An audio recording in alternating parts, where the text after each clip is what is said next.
Elles ne sont pas loin, ces affreuses images de la voirie de Likasi qui avait fini par ravir à l'autrefois, ville plus coquette du Congo, toutes ses lettres de noblesse.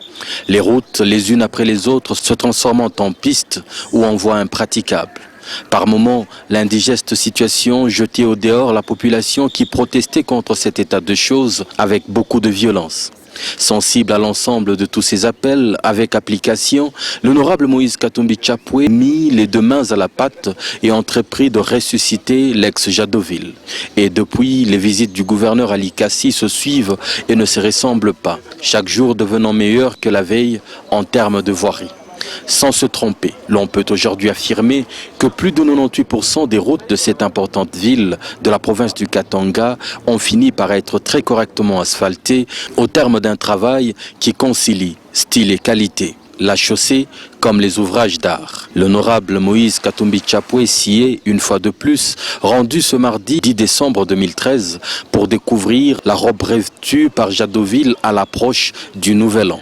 Il surprend l'avenue Camagnola, toute asphaltée sur sa longueur, la place de la Libération pétillant de grâce avec son rond-point redevenu digne de carte postale, la place de l'Unité n'étant pas du reste. Comme un sous-neuf, Likasi brille de propreté. Le gouverneur prolonge l'avenue Camagnola dont la beauté force le respect. Pelouse, tracé, asphalte et éclairage. Il va jusqu'à l'emblématique place de la gare de Likasi, ayant elle aussi profité de la métamorphose générale. Il demande à ce que le bâtiment de la poste fût le plus tôt réhabilité pendant qu'il finance sur place le remplacement d'une vitre cassée sur la façade de la gare. Décidément, l'œil du gouverneur est partout. Il longe par la suite l'avenue de la gare, toute réhabilitée aussi, et se plaint de la malpropreté des voisinages d'une station de carburant. La transformation de la voirie doit être suivie par celle des mentalités. Il va ensuite poursuivre son tour du boulevard Camagnola avant d'emprunter la nouvelle avenue du 24, asphaltée et assainie. Il continue à l'allonger, dépassant son croisement avec Kassongo Michel avant d'être stoppé par la population au niveau du marché Kikula.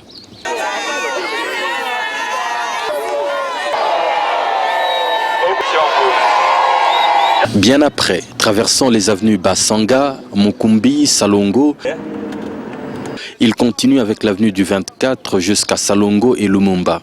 L'avenue Lumumba où il se rappelle de son état il y a seulement quelques visites en arrière. Actuellement, la jonction est faite, les ouvrages de drainage sont déjà prêts et opérationnels. Il va par la suite prendre l'avenue Kakontwe, actuellement en terre, en décidant de bientôt l'asphalter. Il va ensuite longer Kampompi, très différente de son passé trouble.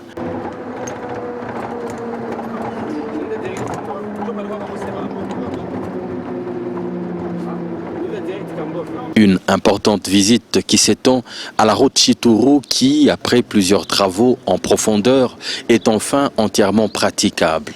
De cette route, l'on peut actuellement joindre Lubumbashi, sans aucun autre raccourci. Je suis arrivé ici en 2006. Poubelle, c'est pourquoi je lui donne 4 mandats. Mais maintenant, vous voyez comment Likasi, vous avez gestionné, non? Je vous dis sincèrement, vous voyez, à la gare, mais c'est comme vous êtes en Afrique du Sud. Je lui donne 4 mandats, moi. Et vous avez vu à Kikula là-bas? Ils ont montré les 2 bras. Et je le confirme, il fera ça. Merci. Toutes les routes ont été réfectionnées et vraiment elles sont d'une beauté. Je faisais même la comparaison telle que depuis le départ des Belges, on n'avait jamais songé à refaire l'ensemble de toutes les avenues à Likasi. C'est la première fois qu'on vient de le faire. J'insiste, c'est une fierté pour toute la population de Likasi, pour moi-même qui suis à la tête de cette ville, de voir la beauté de toutes les avenues réhabilitées.